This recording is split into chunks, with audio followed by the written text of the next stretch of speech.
အားလုံးပဲမင်္ဂလာညချမ်းလေးပါခင်ဗျာ။ခန့်ကြီး YouTube Channel ကနေပြန်လည်ပြီးတော့ကြိုဆိုလိုက်ပါတယ်။ဒီနေ့မှာတော့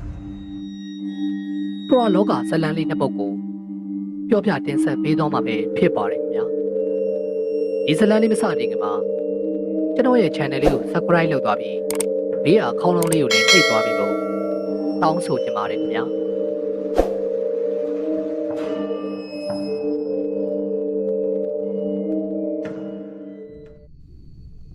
စာရေးသူလေလွင့်လူရေးသားထားသောလူသေးမရှိသောတင်ညာအချိန်အားဖြင့်ဗြိတိရှတို့မြန်မာပြည်ဟာသိမ်းပိုက်ထားသောချိန်ဖြစ်တယ်။ခေတ်စနစ်ကမကောင်းတဲ့ပြည်ရုပ်နဲ့အလံဝေးလာသောကြောင့်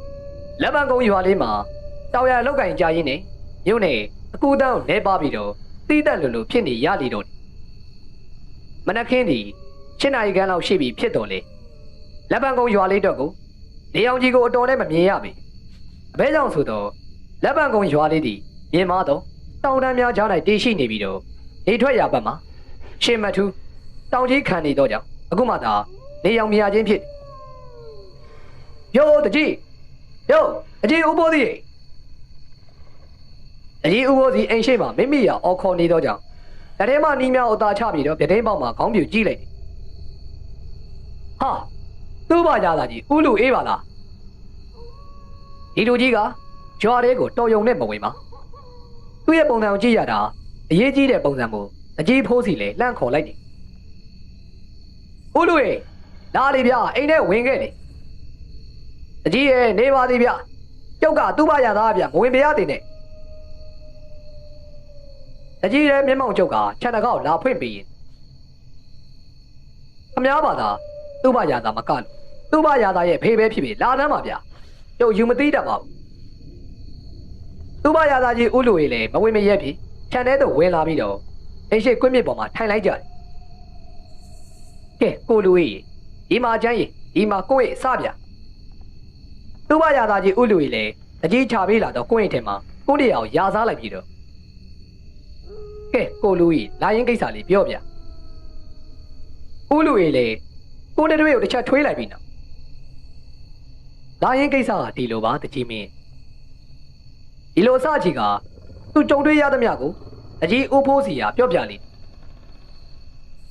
မင်းညနေကရွာတောင်ပိုင်းဒေါ်မိုးရဲ့မောင်သားကျော်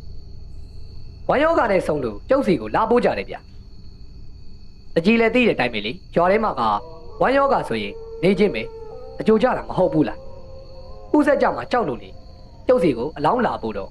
ညနေ9 နာရီလောက်ရှိနေပြီဗျကျုပ်လည်းဇရက်ပေါ်မှာအိတ်နေရင်းနေသူတို့အလောင်းလာပို့တာနဲ့အောက်တူးဆွဲပြီးတော့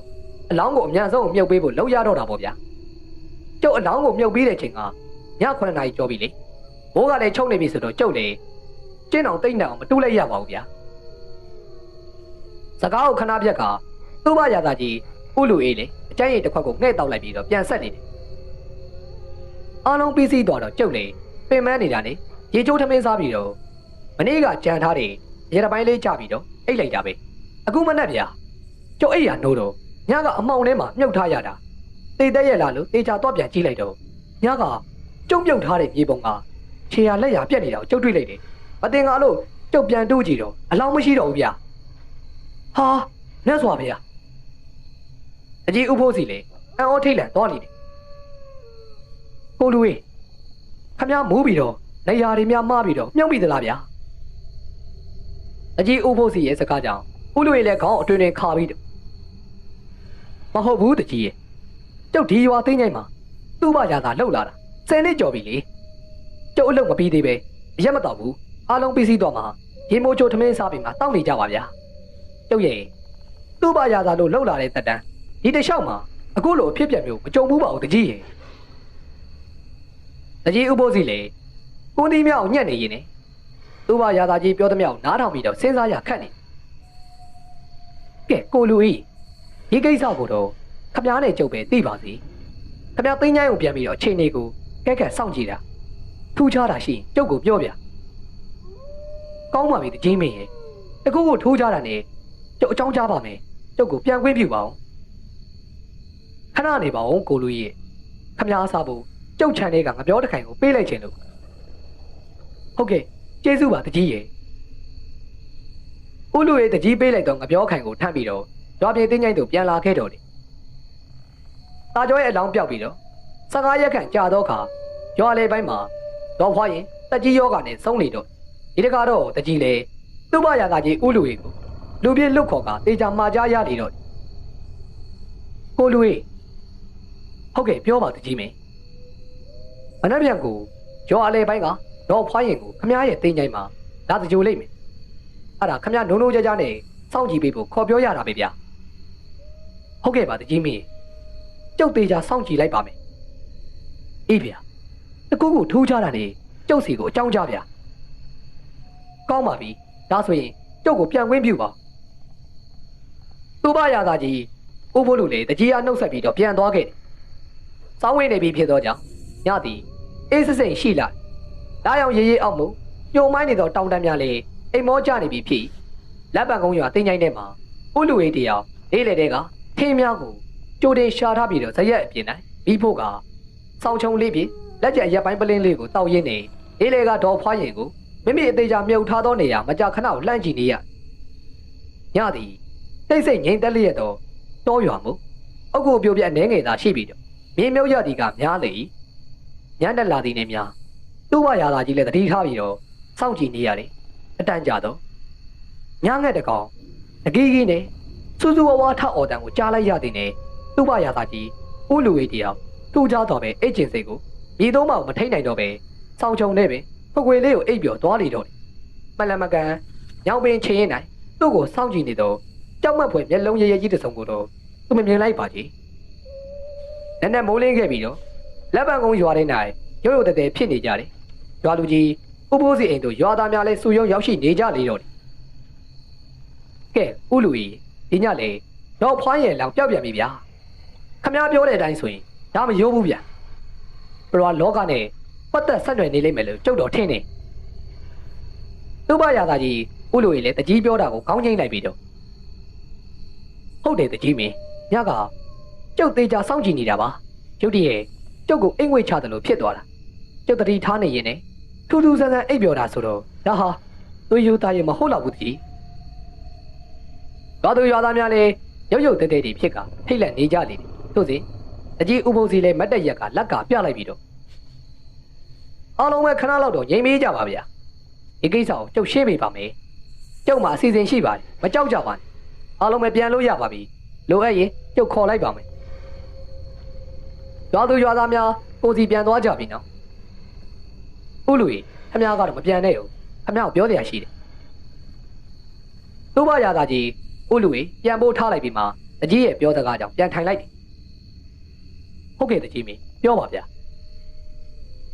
တကြီးလည်းအကျန်းရည်တစ်ခွက်ကိုမှုတ်တောက်လိုက်ပြီးတော့သူ့ရဲ့အစီအစဉ်ကပြော့ပြလေးတော့တယ်ဥလူကြီးလည်းတကြီးပြောသမျှကိုခေါင်းတစ်ဆက်ဆက်ဖြည့်နားထောင်ပြီးတယ်နော်ကျုပ်နားလဲပါပြီတကြီးမင်းစိတ်ချပါတကြီးပြောတဲ့အတိုင်းပဲလုပ်လိုက်ပါကျုပ်ကိုပြန်ခွင့်ပြုပါကောင်းပါပြီကိုလူကြီးကိုလူကြီးလည်းတင်းချိုင်းတို့ပြန်ရောက်သည်နဲ့အသင့်ပါလာတော့မပြောတော့ကြီးဟာဖြာလိမ့်နဲ့ပတ်လိုက်ပြီးတော့တင်းချိုင်းဆက်လေကြာရိုင်းမိနဲ့နားယူဆောင်ပြီးတော့ကြက်ကြနနာကိုမြင်မြုပ်လိုက်တော့လာပြညာမှုအဝင်းကျင်ဟာရှင်းလင်းစွာကိုမြင်နေရလေခါတိုင်းလိုပဲပြီးဖို့ပြီးတော့စောင်းလေးကြုံကကွင်းနေရလေဒီတကားတော့ဥလူကြီးလေရက်မတောက်တော့ပါညာနဲ့လာသည်နဲ့မြပဝင်းကျင်သည်ပစင်းရင်ခွဲအော်တန်ပရင်များအော်တန်ဒေတိုးတန်များမှလွှဲရငိမ့်သက်လျက်ထိုးခိုင်းတကြီးကြီးနဲ့ညငတ်အော်တန်သည်ပဝင်းကျင်ဟာလှုံလို့လိုက်တယ်လို့ပါပဲငှက်အော်တန်ကြတော့ဥလူကြီးလေခေါင်းထောင်ကြည့်လိုက်ပြီးတော့စောင်းကိုချုံကအသာကွင်းနေလိုက်တော့တယ်ခလလန်းညောင်မေးပေါ်မှာအစုံတယောက်ကခုံချလိုက်တော့ဘုံငနဲ့တန်ကိုကောင်းစွာကြားနေရသည်ဥလူကြီးလေအတိတ်ကျင်အောင်ဆောင်ကမေ့နေ၏မိမိဘေးနားမှာခြေတံတွေကြားရပြီးတော့မိမိထင်ထိုးရသည်မိမိအိတ်မအိတ်ကိုအချိန်လေးလာကြည့်ရန်ဖြစ်ပေလိမ့်ခဏကြာတော့ထိုးရသည်ဥလူကြီးမြုပ်ထားတော့မြေပုံရှိရာလေကြရိုင်းတောဆက်သူထွက်သွားလိမ့်ခေါင်းမူးခြုံထားရမှာဥလူကြီးလေဆောင်စာလေးကိုအသာဖဲကကြည့်လိုက်တော့ကအမလီမြတ်စွာဘုရားမိမိရာကြောပေးပြီးတော့ထွက်သွားတော့အရာမှာတဆိတ်ကြီးတစ်ကောင်ဖြစ်နေပါတော့တယ်ခန္ဓာကိုယ်တစ်ခုလုံးအမွှေးမြင်များပြီးဖုံးလွှမ်းနေပြီးတော့နောက်ကျောကကြည်တာတော့သူ့ရဲ့ကြီးမားသောဝမ်းပိုက်ကြီးကိုဘေးဘက်မှာတော့ တခါတခါမြင်နေရပါတော့တယ်ဥလူကြီးလည်းစောင့်ချုံထဲမှာထွက်ခါလာရအောင်မှာထင်းထင်းကြီးကိုမြင်နေရတော့တသေးကြီးနောက်သို့မရောက်မလဲပဲလိုက်သွားလေတော့တယ်ဟာဥလူကြီးလည်းအုတ်ကိုပြက်ကြီးနာကထောင်းကြည့်လိုက်တော့ထိုတသေးကြီးမှာမိမိမြုပ်ထားတော့ရေပုံမှာမြေကြီးများကိုသူ့ရဲ့လက်သေးများဖြင့်ရက်ထုတ်လိုက်လျက်တဲကြီးမဲကြီးရှာနေတာကိုမြင်လိုက်ရခြင်းပင်ဖြစ်အေးလေကမြုပ်ထားသည်မှာတိတ်မနှက်တော့ကြောင်ဖြာလိုက်ကြီးပေါ်လာတယ်ထိုတသေးကြီးလည်းဝမ်းသာအားရဖြင့်ပါဇက်မှာတူးအော်လေးရဲ့ဖြာလိုက်ရာထမ်းပြေမယ်ပြူဟေးမပြေးနဲ့ကွာရက်လိုက်စမ်းအေးကြရိုင်းတော်ထဲမှာအသက်ဆောင်ဆိုင်နေတော့အကြီးနဲ့ရော်မှာကာလာသားများလည်းဒုံသားလက်နဲ့မြောက်ကင်ဆောင်ကဝိုင်းလာကြတော့ခါထိုတစေကြီးမှာဒေါသများထွက်ကချူရက်ချက်ဖြစ်ပြီးတော့ပကုံးပေါ်မှာဖြာလိုက်ကြီးကိုပြစ်ချပြီးတော့ရန်ပြုတ်မဲ့ဟန်ပြင်လိုက်စေတကားကြီးလူကြီးအနောက်မှာတောင်ပေါ်မှာသတင်းသုံးနေတဲ့တောင်းတိုင်ဆရာတော်ဦးဝေတုတ်တာပင်ဖြစ်တယ်တီလာသမားဒီကောင်းလွန်းလို့အနီးနားမှာရွာများကကိုယ်ွယ်စီးကက်ကြတယ်တကားကြီးဘုန်းကြီးတန်ကိုကြတော့ဒေါသထွက်ကရန်ပြုတ်ဖို့ဟန်ပြင်းနေတော့ထိုတစေကြီးမှာငိန်ကျသွားပြီးတော့ဆရာတော်ရဲ့ရှေ့မှာလူတုတ်ထိုင်ရင်းနဲ့လက်အုပ်ချီက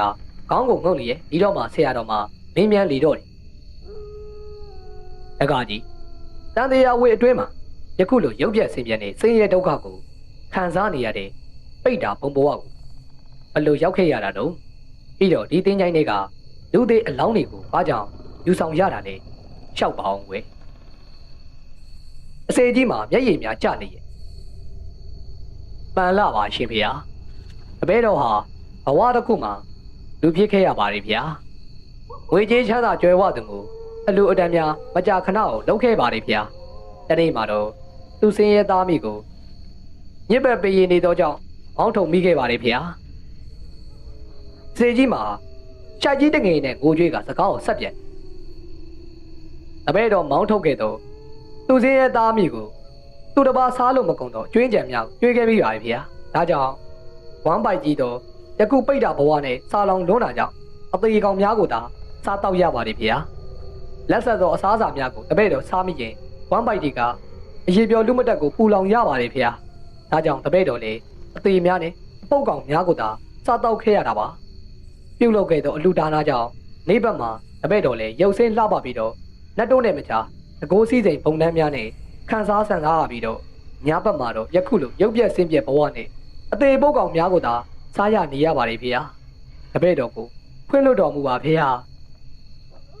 ပြောရင်းနဲ့ငုံနေရှာသောတစေကြီးကိုကြည်နေအားလုံးလေအယုနာတက်ပြီးတော့တနာမိကြပါတော့တယ်ကဲတကားကြီးဝိမာမြေငရဲမှာအပါတဲ့မြတ်စွာဘုရားတော်ချောင်းလွှဲမရတဲ့ဝေကျွေးကြမှာမို့ဒီဘဝဒီခန္ဓာနဲ့သာကြေအောင်ဆက်ပေအောင်တော့တကားကြီးတခုတော့ရှိလူသေးဆိုတာစားကောင်းတဲ့အရာမဟုတ်တာကြောင့်အရိษံသေးကောင်များကိုသာစားသုံးပါကွယ်ဒါတော့ဆရာတော်ကိုဂတိပေးစေခြင်းနဲ့ဆရာတော်လည်းကုသိုလ်ကောင်းမှုပြုတဲ့အခါဖျားဝိပြုတဲ့အခါတကားကြီးကိုအမြကုသိုလ်ပေးဝေပါမယ်အစေကြီးလည်းမျက်ရည်များတုပ်ပြီးတော့ပျော်ရွှင်ကဝမ်းသာလိုက်တာဆရာတော်ဖျားရဲ့တပည့်တော်ဂတိပေးပါတယ်ဖျားတပည့်တော်အတွက်ကိုအမြကုသိုလ်လေးသာပေးပါဖျားအာယုံလဲတက်တော်မှာမဟုတ်အလုံးကိုယ့်ရဲ့ဌာနကိုပြန်ကြပြီတော့အစေကြီးလဲဆရာတော်ကအိုးချပြီးတော့တော်တဲ့သူတိုးဝင်ကတောက်ွယ်သွားလေတော့ရွာသားများလဲတန်ဝေကားတွေများစွာနဲ့ပြန်ကြပါတော့တယ်ထုံနောက်ပိုင်းကပ္ပယကြီးဥလူရီသာသနာပေါင်းတို့တန်ဝေကများဖြင့်အပြီးတိုင်ကိုဝင်သွားလေတော့တယ်ရဟန်းခံပြီးတော့ရဟန်းဒါရဲ့ကမှာအကြီးဥဖိုးစီပင်ဖြစ်ပြီးတော့တယ်အလူတစ်ခုပြုတ်ရဝဲရုပ်လက်ရက်မရွေးပဲနဲ့မိမိစားတယ်လို့ပဲတန်ရှင်းစင်ကြဲသောအစားအစာကိုသေဒနာတရာပြတ်စွာနဲ့နိဗ္ဗာန်ပစ္စယောဟောတုမလူခဲ့မိသောအပြစ်ကြောင့်အသေးပုတ်စားရသောပိဋ္ဌာဘုံသားဘဝနဲ့ပေးဆက်ခဲ့ရသောဇလံအားနားစင်ရင်နဲ့နားစင်သူပေါင်းတန်ဝေကတရားပွားများနိုင်ပါစေ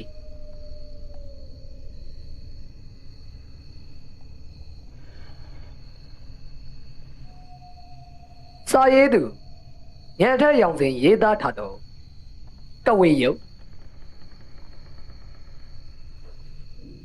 တော်တလင်းနေပစွန်သည်တော်တလင်းမိုးကစင်းကျိုးဆိုတဲ့စကားအတိုင်းကြွာလိုက်တဲ့မိုးပါဗျာ 3 ရက်လောက်ဇက်တိုက်ရွာပြီးတော့မှနေပြန်ထွက်လာပူပြန်တော့လေတော်တော်ကိုပူတာပါဗျာပူချက်ကတော့ချောင်းထဲကပစုံတွေတောင်သေကုန်ပြီးတော့ရေပေါ်မှာပေါ်နေတာဗျာအခုကရေတင်ရက်ဆိုတော့ချောင်းထဲမှာရေတွေမရှိဘူးဗျာရွာတွေကလူတွေကလည်းပစုံတွေလိုက်ဆန်းကြတယ်ခလေးတွေကစားလူကြီးတွေရောပေါ့ဗျာအချို့ကြတော့လေခေါ်နေထိုးတယ်ခေါ်ဆိုတာကပိုက်ကိုဘေးကနေဝက်လုံးနှချောင်းနဲ့ချီပြီးတော့ဟိုဘက်ဒီဘက်ကိုကန်ရတာပြီးရင်ချောင်းထဲနဲ့မြစ်ဘေးမှာအောက်ကကျမ်းပြင်နဲ့ထိအောင်ဆွဲသွားရတယ်အထဲကိုအမိုက်တွေရောပစုံတွေရောငားတွေရောဝင်းနေအဲ့ဒီလူတွေကြတော့ပစုံတွေငားတွေပိုးရတော့ရောင်းစားကြအိမ်မှာအရန်ပူလို့အဖေနဲ့မိကရက်တောင်နဲ့ရက်ခတ်ပြီးတော့နေရတယ်ဗျကျုပ်ကတော့အပေါ်ပိုင်းစွတ်ကျဲဝစ်ထားတယ်ပူချက်ကတော့ထမင်းစားတာတော့ချွေးတွေကတော်တော်ထွက်နေကြကျုပ်ထမင်းစားပြီးတော့အိမ်ပေါ်မှာမနေနိုင်ဘူးဗျအိမ်ထဲမှာအရန်ပူလို့နေဗျဒါကြောင့်ရွာထဲကိုရှောက်လေနေလိုက်တယ်ကျုပ်တို့ရွာထဲမှာကကိုပင်နေတရက်ပင်တွေကများတော့လမ်းပေါ်ကိုနေမပူဘူးဗျရှောက်ရတာအဆင်ပြေပြီးတော့အေးလေအေးတယ်ကျုပ်ကတယောက်တည်းရှောက်နေတာမဟုတ်ဘူးဗျ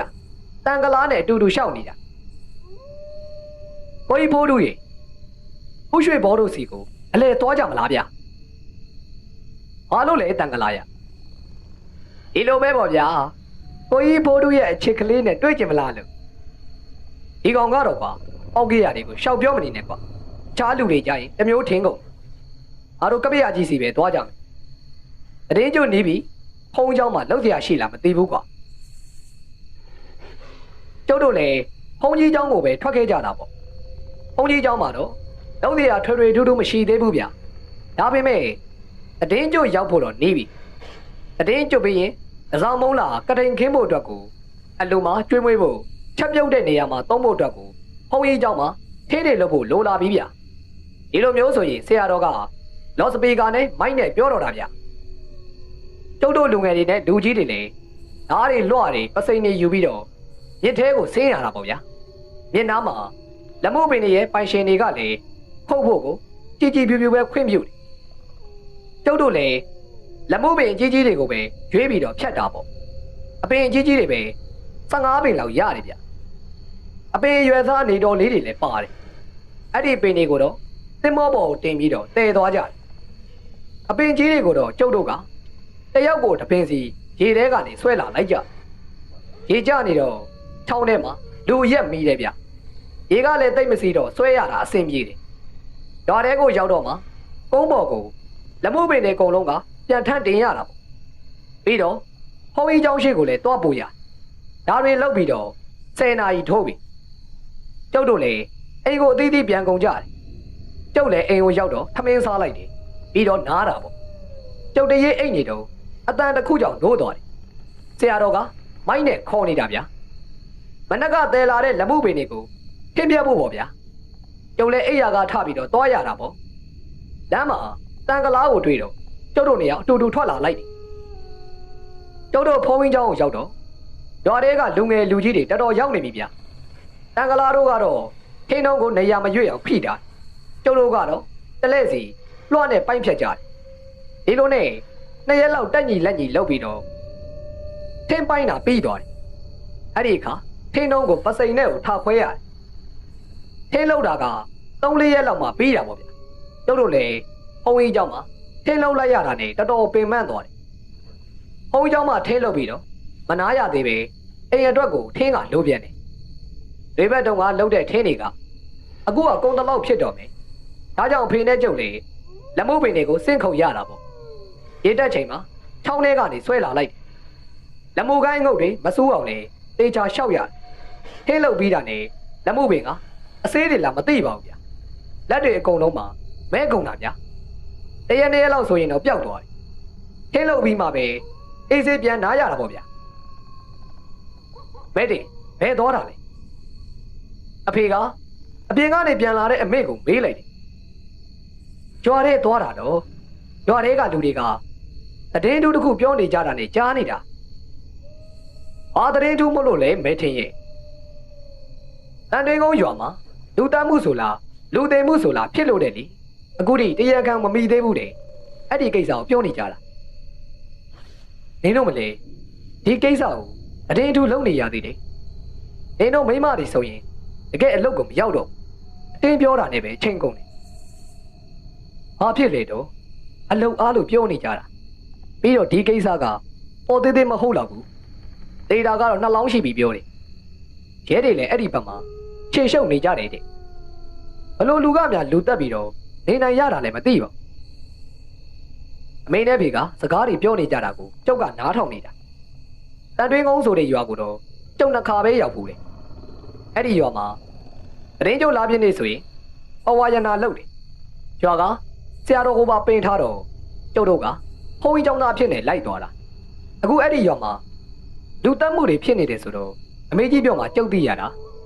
ဒီလိုဆိုရင်တော့ဒီနှစ်တရင်ကျုပ်ဆိုရင်အဲ့ဒီရွာမှာအဝါယနာလုပ်ဖြစ်မလားမသိပါဘူးအဝါယနာလုပ်ရင်အလူလုပ်တယ်လို့မျိုးမနက်ပိုင်းကိုထမင်းနဲ့ဟင်းနေကျွေးတယ်တို့ရွာကလူတွေကရောအခြားရွာကလူတွေပါသွားစားကြဆရာတော်တွေကတရားပေးပြီးတော့စွန့်ဖုံးနေပြီးရင်တိမ်ကိုဝင်ကြတယ်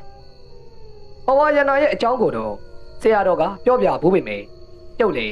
ပြောတော့ကလိုပဲမှတ်မိတယ်ဗျာအခုတေချာတော့မမိတော့ပါဘူးဒီနေ့နေ့လည်းပဲ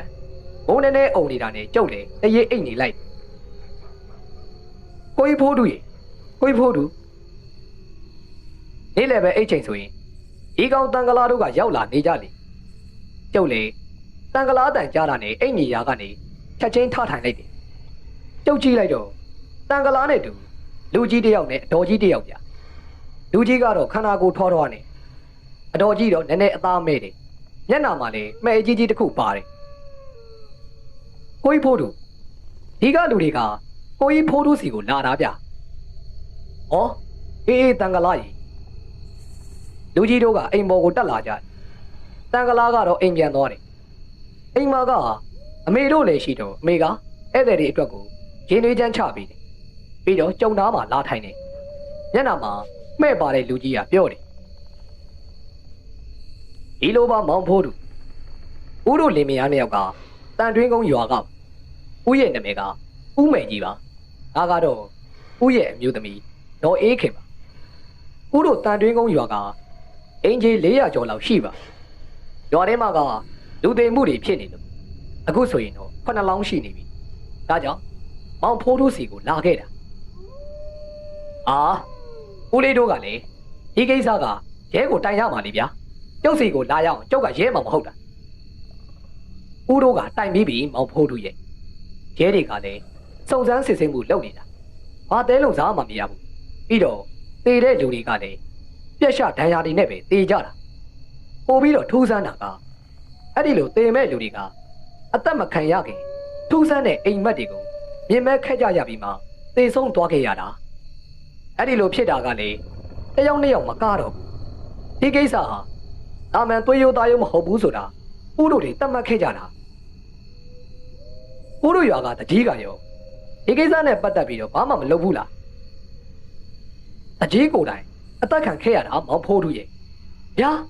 တကြီးပါအသက်ခံခဲ့ရတာလားဟုတ်တယ်ဖိုးတို့ရဲ့ဒါကြောင့်ဒီကိစ္စကိုကူညီပေးဖို့မောင်ဖိုးတို့ကိုကူညီလာတောင်းတာထူးဆန်းတဲ့အကြောင်းအရာကိစ္စတွေဆိုရင်တော့ကျုပ်ကစိတ်ဝင်စားပြီးသားလေဗျာဦးမဲ့ကြီးပြောပုံရဆိုရင်ဒီလူသက်မှုတွေကလည်းထူးဆန်းတဲ့အကြောင်းအရာတွေနဲ့ဆက်နွယ်နေမယ်ဆိုတာလေကျုပ်တွေးမိတယ်ကျုပ်ဘေးမှာထိုင်နေတဲ့အဖေကဖို့တို့မင်းလိုက်ချင်လိုက်သွားပြီးတော့တေချာအဖြေရှာပြီးတော့ဖြေရှင်းခဲ့ကွာမင်းစိတ်ဝင်စားတဲ့ຢာတွေနဲ့ပတ်သက်နေတယ်ဆိုရင်တော့အတိလက်လွတ်တော့မလုပ်နဲ့ကွာဒီကိစ္စကစိတ်တစဖြစ်နေတဲ့လူတယောက်ကများဒီလိုတတ်နေတာလေဖြစ်နိုင်တယ်ဖို့တို့ရေနင်းသွားရင်အရိယရိယနဲ့သွားနင်းစိတ်ဝင်စားတဲ့လောကီအရာတွေနဲ့ဆိုရင်အကြောင်းမဟုတ်ပေမဲ့တကယ်လက်ရဲစရဲလူမိုက်ကျင်နေဆိုရင်တော့ဒုက္ခရောက်သွားမယ်အမေကအဲ့ဒီလိုဝင်ပြောတယ်ဒီလိုစိတ်တစလူတယောက်ရဲ့လက်ချက်ဆိုရင်ကျုပ်တို့တွေမောင်ဖိုးတို့ကိုဘာမှမဖြစ်စေရဘူးလို့အာမခံပါတယ်ထူးဆန်းတဲ့အကြောင်းအရာတွေနဲ့ဆက်နွယ်နေမယ်ထင်လို့မောင်ဖိုးတို့ကိုလာခေါ်တာပါအကြောင်းရင်းလေးသိရအောင်ရေအကူညီလေးပေးလို့ရရင်လေကူညီစေခြင်းလို့ပါ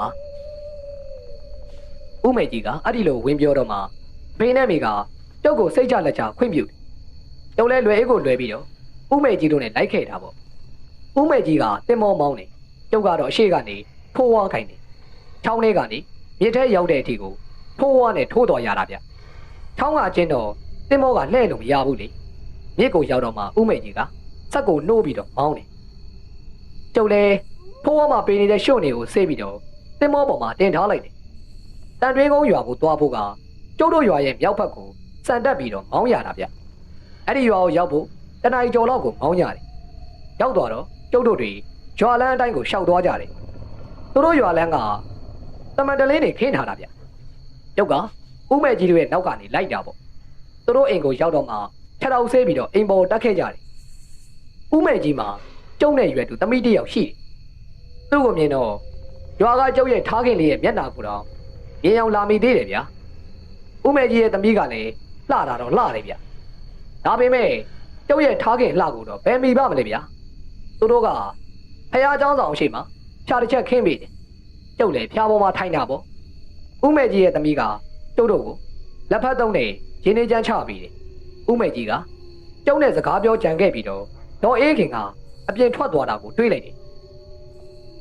ဦးလေးဒေါ်ကြီးကဘယ်ကိုသွားတာလဲဗျဒီရွာရဲ့ရမိရဖတွေကိုသွားခေါ်တာမောင်ဖိုးတို့ရဲ့တကြီးအသက်ခံရတဲ့နောက်ပိုင်းကျုပ်တို့ရွာရဲ့ရမိရဖတွေကရွာနဲ့ပတ်သက်တဲ့ကိစ္စကိုအကုန်လုံးတိုင်ပင်ပြီးတော့လိုအပ်တာကိုလုပ်ခဲ့ကြတာလူတက်မှုစားဖြစ်တဲ့နေ့ကစပြီးတော့အခုချိန်ကြီးရွာထဲမှာအင်းနေချထားခဲ့တယ်ဒါပေမဲ့တစ်ပတ်သုံးပတ်တစ်ခါလောက်ကိုလူတက်မှုကဆက်ဖြစ်နေခဲ့တယ်ကျဲတွေလည်းစုံစမ်းစစ်ဆေးမှုတွေလုပ်ခဲ့ပေမဲ့မတဲလုံးစားကောင်မှရှာမရခဲ့ဘူးဦးမေကြီးပြောနေတော့ဒေါ်အေးခင်တဲ့သူလူကြီးတချို့ကဝင်လာကြတယ်။အိုးမိုင်းလုံးဒါကတော့ထွေးညောင်းမင်းရွာကမောင်ဖိုးတို့လေအေးမှဲ့ကြည့်ငါတို့ရောက်မှဖြစ်နေတဲ့အကြောင်းကိုမင်းတို့ပြောပြပြီးပြီလားပြောပြထားပါတယ်ဦးမိုင်းလုံးရေအားဆိုရင်မောင်ဖိုးတို့ရေဦးတို့ရောက်မှဖြစ်နေတဲ့ကိစ္စကိုဘလို့ထင်လဲဗျာဦးလေးဦးမိုင်းလုံးကျုပ်ကအခုမှဒီကိုရောက်တာလေဦးမဲကြီးပြောပြတာနားထောင်ရုံနဲ့တော့ပြဿနာမသိသေးဘူးဗျာစုံစမ်းပြီးတော့အဖြေရှာရအောင်ပါဒါနဲ့ဦးမဲကြီးကျုပ်ကိုပြောပြခဲ့တာအသက်ခံရမယ့်လူတွေကမသေးခင်ထူးဆန်းတဲ့အိမ်မက်ကိုမြင်မက်ခဲ့ကြရတယ်ဆိုတာဘယ်လိုမျိုးလဲကျုပ်ကိုတေချာပြောပြပါဦးကျုံမေးလိုက်တော့ဦးမိုင်းလုံးကအိမ်မက်တွေရဲ့အကြောင်းပြောပြဦးတို့ရွာမှာပထမဆုံးစပြီးတော့အသက်ခံရတာကရက်သမားမြင်အေးပဲသူကရက်ကိုအမြဲမူးနေတဲ့ကောင်လေသူအသက်ခံရတော့ကတော့ရဲကိုခေါ်ခဲ့ပေမဲ့ဒီလူတွေမှုကိုဘသူကမှတိတ်ပြီးတော့အာယုံမဆိုင်မိခဲ့ကြဘူးဒီလိုနဲ့ရက်သမားမြင်အေးတည်ပြီးတော့၃ဘက်လောက်မှာမောင်လုံးဆိုတဲ့လူငယ်တယောက်ထပ်တည်သူမသေးခင်အိမ်မက်ထဲမှာသူ့ကိုအတော်ကြီးတယောက်ကရစ်ပူစော်ဖို့လုပ်နေတယ်တဲ့သူ့ကိုကြောက်ပြားတစ်ချက်ပေါ်မှာကျိုးတွေနဲ့တုတ်ထားပြီးတော့ဓမြောင်တစ်ချောင်းကိုကင်ထားတယ်အဲ့ဒီဓမြောင်ကိုလည်းပါဇက်နားမှာတိတ်ပြီးတော့ဂါရာတွေကိုရွတ်နေတာတယ်ပြီးတော့မောင်လုံးရဲ့လေပင်ကိုဓာတ်နဲ့လှိချမလို့လုပ်နေတာမောင်လုံးလည်းအဲ့ဒီအိမ်မက်ကိုမတ်ပြီးတော့လန်တို့လာခဲ့တာသူ့ရဲ့မိသားစုတွေကိုအိမ်မက်အကြောင်းကိုပြောပြပေးမယ်အားလုံးကတော့အမှုမဲ့မဲ့နေခဲ့ကြတယ်မောင်လုံးကလည်းအဲ့ဒီလိုအိမ်မက်မျိုးကိုပဲ9ရက်လောက်ကိုဇက်တိုက်မတ်နေခဲ့တာသူ့အိမ်ကလူတွေကိုပြောပြခဲ့ပေမဲ့ဘသူကမှအာယုံမဆိုင်တာကြောင့်သူလည်းနှောက်ပိုင်းကြတော့မပြောပြတော့ဘူးနှစ်ပတ်ကျော်သုံးပတ်လောက်ရောက်မှာပဲမောင်လုံးကိုသူ့ရဲ့အိမ်ယာထဲမှာလေပင်မှာဓာတ်တန်ရနဲ့သေဆုံးနေတာကိုတွေ့ခဲ့ရတယ်အဲ့တော့မှမောင်လုံးရဲ့မိဘတွေကလည်းသူတို့သားလေးပြောခဲ့တယ်လို့အိမ်မက်ထဲကအတိုင်းကိုဖြစ်တာလားဆိုပြီးတော့ဦးတို့ကိုပြောပြခဲ့ကြတယ်အဲ့ဒီလိုပြောပြခဲ့တာတော့တိုက်ဆိုင်မှုပါဆိုပြီးတော့ဦးတို့တွေကတိတ်ပြီးတော့တတိမထားမိကြသေးဘူးဒီလိုနဲ့မောင်လုံးသိပြီးတော့တလကြာကြွတ်တိုးဆိုတဲ့လူတစ်ယောက်ကသူမက်ခဲ့တဲ့အိမ်မက်ရောက်ကိုအကြီးနဲ့ဦးတို့ကိုအတိပေးလာခဲ့တယ်သူ့ရဲ့အိမ်မက်ကကြတော့ဒီလိုပါအိမ်မက်ထဲမှာသူကရွာလမ်းမကြီးတိုင်းကိုရှောက်လာတာအဲ့ဒီမှာမိမပြိုလေးတစ်ယောက်ကိုတွေ့တယ်အဲ့ဒီမိမပြိုကကနွဲကလေးရလေးနဲ့ရှောက်လာတာကြွတ်တိုးဆိုတဲ့ကောင်ကနှာဘူးတအားကြတာရွာထဲမှာသူနှာဘူးမကြတဲ့ကောင်မလေးတွေဆိုတာမရှိဘူးအခုဒီကောင်မလေးကိုတော့သူကတခါမှမတွေ့ဘူးဒါကြောင့်ကောင်မလေးရဲ့နာကိုရှောက်သွားတော့ကောင်မလေးကလဲကြမလို့ဖြစ်သွားတယ် အဲ့ဒါကိုသူကကူထိမ့်ပေးလိုက်တော့ကောင်မလေးကသူ့ရဲ့ရင်ခွင်ထဲကိုရောက်သွားတယ်တို့တို့ပြောရရင်တော့သူတို့တွေအိမ်မက်ထဲမှာချစ်သူတွေဖြစ်သွားကြတယ်ဒီကောင်ကိုပြင်မှာကောင်မလေးတွေကပြန်မကြိုက်ကြဘူးအဲ့ဒါကြောင့်ဒီအိမ်မက်ထဲကမိန်းကလေးကိုပဲသူနှစ်သက်ပြီးတော့ဆွဲလန်းနေတယ်ညာတိုင်းအိမ်မက်ထဲမှာ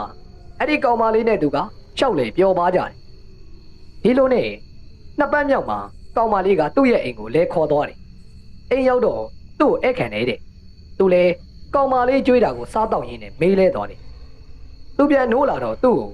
ကြောက်ပြားတစ်ခုပေါ်မှာပတ်လက်အနေထားနဲ့ခြေလက်တွေကိုကျိုးနဲ့ခြီထားတယ်သူ့ရဲ့ဘေးမှာလေတပင်းစုပ်ပွားကျဲနေပြီးတော့နှကန်းကလည်းမဲနေတယ်အတော်ကြီးတစ်ယောက်ကဓမြောင်ကင်ပြီးတော့ရက်နေတယ်သူ့ရဲ့ချစ်သူကောင်မလေးကိုလည်းရှာမတွေ့တော့အဲ့ဒီချိန်မှာပဲသူ့အိမ်ကသူ့ကိုလာခေါ်လို့သူနိုးသွားခဲ့သူလေမောင်လုံးဆုံးသွားတော့ကသူ့ရဲ့မိသားစုတွေကိုပြောပြတယ်ကြောက်เสียအတော်ကြီးရဲ့အကြောင်းကိုကြားထားတော့မောင်လုံးလို့ဖြစ်မှာကိုသူကြောက်နေမိတယ်ဒါကြောင့်အဲ့ဒီအိမ်မက်ကိုမှတ်တာကိုဦးတို့အားလုံးကိုလာပြောပြခဲ့တယ်ဒါပေမဲ့ဦးတို့ကိုပြောပြခဲ့ပြီးတဲ့ညမှာပဲကြွက်တိုးတရောင်လေပင်းပြက်ပြီးတော့တေဆုံးသွားခဲ့ပြန်တယ်ရဲတွေကလည်းဘာကိုမှမဲမဲရရမစုံစမ်းနိုင်ခဲ့ကြဘူးဒီတော့ဒီကိစ္စကတကြီးဦးမိုးရဲ့ခေါင်းပေါ်ကိုပဲပုံကျလာတယ်တကြီးကဒီကိစ္စတွေကသူတို့ရဲ့အိမ်မက်တွေနဲ့သက်ဆိုင်နိုင်တယ်လို့တွေးမိတယ်ပြီးတော့ဒီကောင်လေးကဖျားတရားမလုပ်လို့အခုလိုဖြစ်ရတာဖြစ်နေမကောင်းဆိုးဝါးဆိုရင်ဖျားတရားရဲ့ဂုဏ်တော်ကိုမကြော်လွန်နိုင်ဘူးလေဒါကြောင့်အိမ်တိုင်းမှာဖျားတရားကိုများများလုပ်ကြဖို့ပြောလိုက်တယ်ရက်ဆိုင်တွေကိုလည်းရက်ကိုအကန့်အသတ်မရှိပဲပိတ်ထားလိုက်တယ်တကြီးကတော့သူကိုယ်တိုင်ကဒီအမိန့်ကိုထုတ်လိုက်ပြင်မယ်သူကိုယ်တိုင်ကြတော့လိုက်မနာဘူးတကြီးကတော့လူပြိုကြီးပါအသက်က90ကျော်သူဒီမိန့်ကိုထုတ်ပြီးတော့မကြခင်မှာပဲကြောက်เสียအတော်ကြီးနဲ့ပတ်သက်တဲ့အိမ်မက်ကိုမတ်တဲ့လူနှစ်ယောက်ပေါ်လာပြန်တယ်သူတို့ကလည်းအကြီးနဲ့ဦးတို့ကိုပြောပြကြတယ်ကျုပ်တို့လည်းစဉ်းစားတိုင်ပင်ပြီးတော့ဆရာတော်ဖျားစီမှာရေမက်နဲ့ပရိတ်ကျိုးတွေကိုစွန့်ဖို့သွားခဲ့ဆရာတော်ဖျားကလည်းပေးခဲ့လူငယ်နှစ်ယောက်ကလည်းပရိတ်ကျိုးတွေပတ်ပြီးတော့ရေမန်းတွေကိုစောင့်ထားကြတယ်ဦးတို့ကတော့အချိန်တွေကိုစောင့်ကြည့်ခဲ့ကြတယ်နောက်နေ့မှာအဲ့ဒီလူငယ်နှစ်ယောက်ကဘာမှဖြစ်ခဲ့ပြင်မယ်အကြီးဦးမိုးတရားထူးဆန်းစွာပဲတေဆုံးသွားခဲ့ပြန်တယ်ဒါကြောင့်ဦးတို့တရွာလုံးထိတ်လန့်သွားကြတယ်တိုက်ဆိုင်တာလားဘာကြောင့်လဲတော့မသိပါဘူးဖရာတရားနဲ့ကောင်းမှုကုသိုလ်လုပ်နေရင်အန်ဒီရမဖြစ်တာကိုတွေ့ရဒါပေမဲ့အင်ဂျီ400ကျော်ရှိတဲ့ဒီရွာမှာလူတိုင်းကိုဖရာတရားလုပ်ဖို့ဦးတို့ကတိုက်တွန်းဖို့ပဲတတ်နိုင်မှာပါပြဿနာကိုအားလုံးနားလည်အောင်ရှင်းပြခဲ့ကြပေမယ့်တလကျော်အတွင်းမှာပဲရွာထဲမှာလူ3ယောက်ကထပ်ပြီးတော့အသက်ခံခဲ့ရပြန်တယ်တေတဲ့လူတွေကလည်းဖရာတရားကိုမလုပ်ကြပဲဦးတို့ပြောတဲ့စကားကိုလောင်ပြောင်ပြောနေကြတဲ့လူတွေပဲကျုပ်တို့တွေကလည်းဖရာတရားလုပ်ရုံနဲ့ဒီပြဿနာကမပြီးနိုင်ဘူးဒီကိစ္စဖြေရှင်းဖို့ဆရာတယောက်နဲ့ဖြေရှင်းမှရမယ်ဆိုပြီးတော့မောင်ဖိုးတို့ရဲ့တရင်ကိုကြားထားမိလို့သွားပြီးတော့ကုညီတောင်းခိုင်းခဲ့တာဟုတ်ကဲ့ပါဦးလေးရဲ့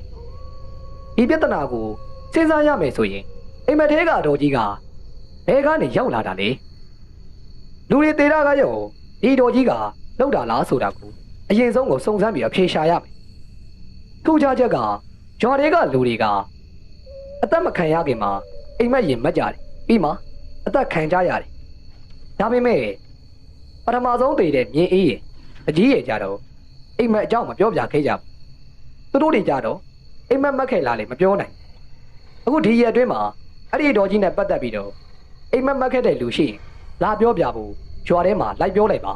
ဒါမှပြဿနာကိုကျုပ်တို့သိရမှာကျုပ်ကအဲ့ဒီလိုပြောလိုက်တယ်ပြီးတော့ဦးမေကြီးတို့အိမ်မှာမတဲပဲဟုံးကြီးเจ้าမှာပဲတဲဖို့ပြောလိုက်တယ်ဒီမှာကသမီးပြိုလေးရှိတယ်မလားပြီးတော့ကျုပ်နေရတာလေမလွတ်လပ်ဘူးလေတန်တွင်ကုန်းကဆရာတော်နဲ့ကျုပ်တို့ရွှေညောင်မင်းရွာကဆရာတော်နဲ့ကတိကြတယ်ဒါကြောင့်ကျုပ်ကိုလေတဲဖို့အဆင်ပြေအောင်တန်တွင်ကုန်းကကျောင်းထိုင်ဆရာတော်ကကပ္ပယကြီးတယောက်နဲ့စီစဉ်ခိုင်းလိုက်တယ်ကျုပ်ဖုန်းရောက်မှရှိနေတော့ညနေဆောင်ချိန်မှာဦးမေကြီးရဲ့ဦးမိုင်းလုံးနဲ့မိန်းကလေး2ယောက်ကကျောင်းကိုရောက်လာတယ်တယောက်ကတော့ဦးမေကြီးရဲ့သမီး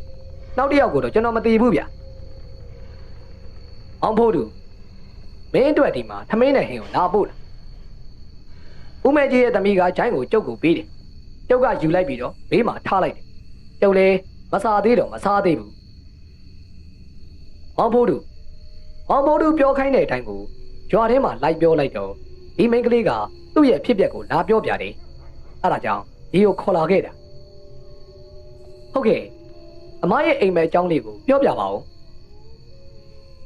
အမနာမည်ကတနှင်းပါလွန်ခဲ့တဲ့2 ရက်လောက်ကအိမ်မက်ကိုမတ်ခဲ့တာအိမ်မက်ထဲမှာအမကတဲရင်တစ်ခုရဲ့ရှေ့မှာရှိနေတာအဲ့ဒီနားမှာရုပ်ထုကြီးတစ်ခုလည်းရှိတယ်အဲ့ဒီရုပ်ထုရဲ့ရှေ့မှာအမကရက်နေတာအမရဲ့ခြေလက်တွေဘာတစ်ခုမှလှုပ်ရှားလို့မရဘူးအဲ့ဒီချိန်မှာကြောက်စရာမျက်နှာကြီးနဲ့အတော်ကြီးတစ်ယောက်ကအမရဲ့ရှေ့ကနေရုတ်တရက်ပေါ်လာပြီးတော့အော်ဟစ်ပြီးတော့ရီးနေတယ်ပြီးတော့ငါပြန်ပြီးတော့ကြီးစိုးတော့မယ်ငါရဲ့အချိန်ကိုပြန်ရောက်လာတော့မယ်လို့ရေရွတ်နေခဲ့တာအမလည်းကြောက်လို့ဖပြေးကျင်နေပြီမယ်ခြေတွေကလှုပ်လို့လည်းမရဘူးဒါကြောင့်ဒီအတိုင်းကိုရက်နေရတော့အိမ်မက်ကနေလန်လို့လာခဲ့တာပြီးတော့အရင်ကတည်ခဲ့တဲ့လူတွေရဲ့ဝိညာဉ်တွေကိုပါအဲ့ဒီမှာတွေ့ခဲ့ရတယ်ဒီတော်ကြီးကအရင်လူတွေမက်ခဲ့တဲ့အိမ်မက်ထဲကတော်ကြီးဖြစ်မယ်ထင်တယ်ဦးမိုင်းလုံးတို့နဲ့ပါလာတယ်တန်နှင်းဆိုတဲ့မြို့သမီးကပြောတယ်အမဒီအိမ်မက်ကိုမှတ်တာကြားပြီလားမှတ်တာဒီနေ့နဲ့ဆိုရင်တော့3 ရက်ရှိပြီဒါဆိုရင်တော့အမတတိထားရမယ်သူကအရင်ကယောက်ျားလေးတီးတန်9 ယောက်ကိုတတ်ခဲ့ပြီးပြီအခုမိန်းကလေးတွေဘက်ကိုလှည့်လာတာလားမသိဘူးနော်မနဲ့ကြရင်တော့အကုန်လုံးသိအောင်ကျုပ်လုပ်ပေးပါမယ်ကျုပ်ကပြဿနာကိုမသိသေးတော့အဲ့ဒီလောက်ပဲပြောလိုက်တယ်စကားခဏပြောပြီးတော့ဦးမိုင်းလုံးတို့ပြန်သွားတယ်ကျုပ်လေအိုက်စားလာတာနဲ့ထမင်းစားလိုက်တယ်ဖို့တို့မင်းဒီကိစ္စကိုဘလို့ထင်လဲကျုပ်ထမင်းစားနေတော့ကပ္ပယကြီးကလာမေးတယ်ကျုပ်ဝထင်တော့ပညာသည်တယောက်ကပညာစင်တက်ဖို့ရစ်ပူဇော်မှုလုပ်နေတယ်ထင်တယ်ငါလည်းဒီလိုပဲထင်တယ်ဖို့တို့ရဲ့အခုပြောကြတဲ့ပုံရဆိုရင်သူကအမျိုးသား9 ယောက်အမျိုးသမီး9 ယောက်ဆိုပြီးတော့ရစ်ပူဇော်မှလားမသိဘူးနော်ဒါလည်းဖြစ်နိုင်တယ်ကပ္ပယကြီးဒီညကသိရမှာပါအခုတော့ကျုပ်လည်းသေချာမသိဘူးကပ္ပယကြီးကငြိမ်သွားပြီတော့သူ့လို့သူလုံနေလိုက်တယ်ကျုပ်ကိုသူတို့ကတီးတန့်အခန်းတစ်ခုပေးထားတာဗျကျုပ်လည်း၎င်းကိုဂျက်ထိုးပြီးတော့ကျုပ်ရဲ့လွယ်အိတ်ကိုယူလိုက်တယ်ပြီးတော့လွယ်အိတ်ထဲကမင်းစာရုပ်ကိုယူလိုက်တယ်နာတော့ငါတန်တွင်းကုန်းရောက်နေတယ်ဒီအောင်မှာဖြစ်နေတာကလူတစ်ယောက်ရဲ့လက်ချက်လားပညာသင်နဲ့ပတ်သက်နေလားမင်းသိရင်ငါ့ကိုပြောပြအောင်ကျုံမင်းစာရုပ်ထုကိုကင်ပြီးတော့နာတော့ပြန်ပြောလာမှာကိုစောင့်နေပြန်ပြောလာတဲ့တန်ကိုမကြားရဘူးဗျဒီလိုနဲ့မင်းစာရုပ်ကိုကင်ပြီးတော့ကျုပ်အိပ်ပျော်တော့တယ်ဖိုးတို့ကျုံမင်းစာတိုင်းပြည်မှာဖြည့်ရှင်းစရာကိစ္စလေးရှိတာနဲ့ချက်ချင်းအကြောင်းမပြန်နိုင်ခဲ့ဘူးခွင့်လို့ပါနာတော့နဲ့ကျုပ်တွေ့နေကြဘာနာဘင်းအောက်မှာပေါ့နာတော့ကကျုပ်ကိုတောင်းပန်နေတာဗျရတယ်နာတော့ခုမင်းကိစ္စပြီးပြီလားအပေးတော့မတတ်သေးဘူးကိုဖိုးတို့ရဲ့ထင်းနဲ့ကျုပ်ရဲ့နေရာကိုလူယူဖို့ကြံစည်သူပုံမှန်သူတွေရှိနေလို့ဒါနဲ့အခုကိုဖိုးတို့မေးတဲ့အကြောင်းကိုပြောရရင်ဒီပြဿနာကကဝေမတယောက်ရဲ့ဝိညာဉ်ကအချုံတောင်ခံထားရကနေလွတ်လာခဲ့တာသူ့ရဲ့ပညာတွေကိုအစင့်တက်အောင်ရစ်ပူစော်တဲ့ကျင့်စဉ်အစီရင်လုပ်နေချိန်မှာအထက်လန်းဆရာတယောက်ကရောက်လာပြီးတော့သူ့အဆုံးသတ်ပေးခဲ့တာသူ့ရဲ့ပညာစွမ်းကလည်းမခေတာမတ်လို့သူကရှုံးနေသွားခြင်းရုပ်တုတစ်ခုမှာသူ့ရဲ့ဝိညာဉ်ကိုလွှဲပြောင်းနေခဲ့တယ်အထက်လန်းဆရာကလည်းဒါကိုသိတယ်ဒါကြောင့်သူ့ရဲ့ဝိညာဉ်ရှိနေတဲ့ရုပ်တုကိုစီရင်ထားတဲ့ကြိုးတွေနဲ့ချီနှောင်ထားခဲ့တယ်ဒါကြောင့်သူကရုပ်တုထဲကနေထွက်လို့မရခဲ့ဘူးအထက်လန်းဆရာကသာမချုံနှောင်ထားခဲ့ရင်သူကရုပ်တုကနေထွက်ပြီးတော့သူ့ရဲ့ပညာစမ်းတွေသုံးလို့ရတယ်အထက်လန်းဆရာရဲ့အစီရင်ကြိုးကြောင့်သာရုပ်တုကနေထွက်မရဖြစ်နေခဲ့တာဒီလိုနဲ့နှစ်တွေကြာလာပြီးတော့အထက်လန်းဆရာကလည်းရုပ်ထုကိုရေကြီးထဲမှာထက်မြုပ်ခဲ့တယ်။ဒါပေမဲ့မိုးရီရွာရေတွေကတိုက်စားနေရုပ်ထုကပြန်ပေါ်လာပြီးတော့တနေရာကနေတနေရာကိုမျောပါလာခဲ့တယ်။ရစ်တွေချောင်းတွေကနေမျောပါလာခဲ့တယ်။အဲ့ဒီရုပ်ထုကဒီရွာကိုရောက်ရှိလာခဲ့တယ်။ဒီရွာကလူတစ်ယောက်ကမစွန်ဆန်းနေရင်နဲ့အဲ့ဒီရုပ်ထုကိုကင်မိပြီးတော့လွတ်ပစ်ခဲ့။နှစ်တွေကလည်းကြာလာခဲ့ပြီဆိုတော့အထက်လန်းဆရာချီနှောင်ထားတဲ့ခြိကျိုးတွေကကျော်ရဲနေပြီးတော့ပြုတ်ထွက်သွားခဲ့တယ်။အဲ့ဒီခါမှာအထက်ကကဝေမရဲ့ဝိညာဉ်ကလည်းရုပ်ထုထဲကနေထွက်ကျင်တိုင်းကိုထွက်လို့ရသွားခဲ့တယ်။သူကရုပ်ထုကထွက်လို့ရချင်း ကျော်ရဲကရက်သမားတစ်ယောက်ကိုတတ်ခဲ့တယ်ပြီးတော့သူ့ရဲ့မပြီးမြောက်ခဲ့တဲ့ကျင့်စဉ်ကိုဆက်ကျင်ဖို့လုပ်ခဲ့တယ်သူ့ရဲ့ကျင့်စဉ်ကိုလုပ်ဖို့သူကအရင်ဆုံးသားကောင်ကိုရှာတယ်ပြီးတော့မှအဲ့ဒီလူရဲ့စိတ်ဝိညာဉ်ကိုလွှမ်းမိုးဖို့အိမ်မက်လွတ်လို့နယ်ပယ်တစ်ခုဖန်တီးလိုက်တယ်အဲ့ဒီထဲမှာပဲသူ့ရဲ့ရစ်ပူစော်မှုပြုတ်လုပ်ခဲ့တယ်သူ့ကိုဘလို့နှိမ်နှင်းလို့ရမလဲနာတုံးမောင်မိုးတူရေဟေးမောင်မိုးတူကျုပ်ကိုခေါ်တန်တဲ့သူငကားကိုတဒုံဒုံနဲ့ထုရိုက်နေတဲ့ကြောင်ကျုပ်နာတုံးနဲ့ပြောနေတာကနေလန့်နှိုးသွားတယ်ကျုပ်လည်းအိမ်မုံဆုံးသွားတယ်ငကားကိုဖွင့်ပေးလိုက်တော့ဦးမိုင်းလုံးတို့ကိုတွေးလိုက်ရတယ်သူတို့ရဲ့မျက်နှာတွေလည်းပြတ်နေဦးလေဘာဖြစ်လို့လဲမနေ့ကလာတဲ့ကလေးမလေးတတ်နေလေလေဘင်းမှာဓာတ်တရားကြီးနဲ့တေသွားပြီမောင်ဖိုးတူရဲ့ဗျာကျုပ်ရဲ့စိတ်ထဲမှာအတော်လေးကိုအံ့ဩသွားတယ်ပြီးတော့ကျုပ်ကကုညီဖို့ရောက်လာပြီးတော့အခုလိုလူတွေရောအသက်ပေးလိုက်ရတာကိုလည်းစိတ်မကောင်းဖြစ်သွားတယ်သူတို့အိမ်မှာလည်းအခုထက်လန်းစရာတယောက်ရောက်နေတယ်မောင်ဖိုးတူဟုတ်လားဦးလေးကျုပ်တို့လည်းစုံသွားတဲ့တန်နေဆိုတဲ့ကောင်မလေးရဲ့အိမ်ကိုသွားတာပေါ့ကောင်မလေးရဲ့မိဘနှစ်ပါးကတော့ငိုနေကြတယ်ကျုပ်လည်းတော်တော်လေးကိုဝမ်းနေသွားတယ်ဒါပေမဲ့ဘာစကားကိုမှတော့ပြောမထွက်ဘူးအိမ်ပေါ်ကဖះเจ้าဆောင်ရှေ့မှာတော့ရှမ်းပေါင်းမီနဲ့ဦးမိုင်းလုံးပြောတဲ့ဆရာကြီးကထိုင်းနေတယ်ကျုပ်သေးချာကြည့်လိုက်တော့ဟာဘိုးသီလာဗျာဘိုးသီလာကိုခမရတို့မှတ်မိသေးလားဘိုးသီလာကကျုပ်တို့ရွာကကပ္ပယကြီးဥကံပွင့်ကိုဥတာပေးပြီးတော့ကိုပြောက်ဥမြညုံကိုရက်လက်အပ်ပေးခဲ့တဲ့အထက်လန်းဆရာကြီးလေဗျာအခုထိုင်နေတာဘိုးသီလာဗျာဘိုးသီလာကဒီကိုရောက်နေပြီဆိုတော့ဒီပြဿနာကိုကုညီဖြေရှင်းပေးဖို့ဆိုတာကျုပ်တွေးမိတယ်ကျုပ်ကဖះကိုဥတိုက်ပြီးတော့ဘိုးသီလာကိုကြောက်လိုက်တယ်မောင်ဖိုးတို့ကဒီရွာကိုရောက်နေတာလားဟုတ်တယ်ဘူးဒီရွာမှာဖြစ်နေတဲ့ຢာကိုကုညီဖို့ဆိုပြီးတော့ဒီရွာကဥမဲ့ကြီးတို့ကျွန်တော်လာခေါ်လို့မနေ့ကမှရောက်လာတာဒါပေမဲ့ကျွန်တော်ကမကူညီရသေးခင်မှာဒီမှာမိန်းကလေးတယောက်အသက်ဆုံးသွားခဲ့ရပြီဘိုးရဲ့ကျုပ်ကပြောရင်းနဲ့ခေါင်းငုံထားမိတယ်အကယ်တင်နိုင်ခဲ့လို့ဆိုပြီးတော့သိပ်ပြီးတော့စိတ်မကောင်းမဖြစ်ပါနဲ့မောင်ဖိုးတူကဲတင်ဖို့ဆိုတာလေအချင်းနေနဲ့ချိန်ခါဆိုတာရှိသေးတယ်အချင်းနေတွေအခုထက်ပိုပြီးတော့မဆိုးလာခင်ဒီကဝေမကိုအဆုံးသက်ပေးရမယ်မောင်ဖိုးတူဘိုးလည်းဒီကိစ္စကိုသိတယ်ပေါ့သိတယ်မောင်ဖိုးတူသိလို့ဘိုးအခုရောက်လာခဲ့တယ်မောင်ဖိုးတူရောဒီကဝေအကြောင်းသိပြီးပြီလားအကုန်လုံးမဟုတ်ပေမဲ့ကဝေမတယောက်ရဲ့လက်ချက်ကြောင့်ဆိုတာတော့သိတယ်ဘူးအေးဘိုးတို့ဖုန်းကြောင်းကိုရင်သွားရအောင်မောင်ဖိုးတူဒီမှာကလူတွေကပူဆွေးနေကြတယ်ကျုပ်ကဦးမိုင်းလုံးတို့ကိုကျိုးကြောင်းပြောပြပြီးတော့ဦးမေကြီးနဲ့တူဖုန်းကြောင်းကိုပြန်သွားကြတယ်ဖုန်းကြောင်းရောက်တော့ဘိုးသီလာကကဝေမအကြောင်းကိုဆက်ပြောပြတယ်အေးဒီကဝေမကပညာစမ်းတွေကိုအဆင့်တစ်ဆင့်ပြီးတစ်ဆင့်ကိုမြင့်အောင်လုပ်ချင်တာကဝေဆိုတဲ့အမျိုးကဖျားကိုတော့မကြောက်ကြဘူးကွာဒီကဝေမကလူတွေရဲ့လဲချောင်းတွေနဲ့နတ်ဆိုးကိုရစ်ပူစော်ပြီးတော့ဆွမ်းအားကြီးကျင်တာသူအဲ့ဒီလိုတွေလုပ်နေတာကိုသိလို့အထက်ပုဂ္ဂိုလ်တွေကဘိုးရဲ့ဆရာကိုတွားနှိမ်နှင်းခိုင်းခဲ့တယ်အဲ့ဒီကဝေမရဲ့ရစ်ပူစော်မှုကလည်းတဝက်လောက်ပြီးပြီဆိုတော့ဆွမ်းအားတွေကတာမန်ထက်ကိုလွန်ကဲနေခဲ့တယ်သူရဲ့ကျင့်စဉ်ကလည်းထူးဆန်းနေသူကယောက်ျားလေးနဲ့မိန်းကလေးတွေရဲ့လဲချောင်းတွေကိုပူစော်တာဒီလိုနဲ့ဘိုးရဲ့ဆရာကသူ့စီကိုရောက်သွားရောပေါ့ပညာပြန်ကြတော့ဘိုးဆရာရဲ့ပညာကိုသူကမရှင်းနိုင်ခဲ့ဘူးဘိုးရဲ့ဆရာကသူ့ကိုကဝေတက်ပြတ်အင်းနဲ့ပြစ်လိုက်တဲ့ချိန်သူကဘယ်တော့မှစီရင်ထားတာလည်းမသိပါဘူးအယုတ်လေးတစ်ခုတည်းကိုသူ့ရဲ့ဝိညာဉ်ကိုလွှဲပြောင်းလိုက်တယ်ဘိုးရဲ့ဆရာကလည်းဒါအောင်သိတယ်ဒါကြောင့်အဲ့ဒီရုပ်ကိုစီရင်ထားတယ်ပရိတ်ကျိုးနေတယ်ရစ်ပတ်ပြီးတော့ချီနှောင်ထားခဲ့ပြီးတော့ခရီးဆက်ဖို့ဒီရုပ်ကြီးကိုယူဆောင်မသွားကျင်တာနဲ့မြေတွင်းတစ်ခုထဲမှာတိုးပြီးတော့မြုပ်ထားခဲ့တယ်အဲ့ဒီရုပ်ကအခုဒီရွာမှာပြန်ပေါ်လာပြီးတော့ဒုက္ခပေးနေတာပဲ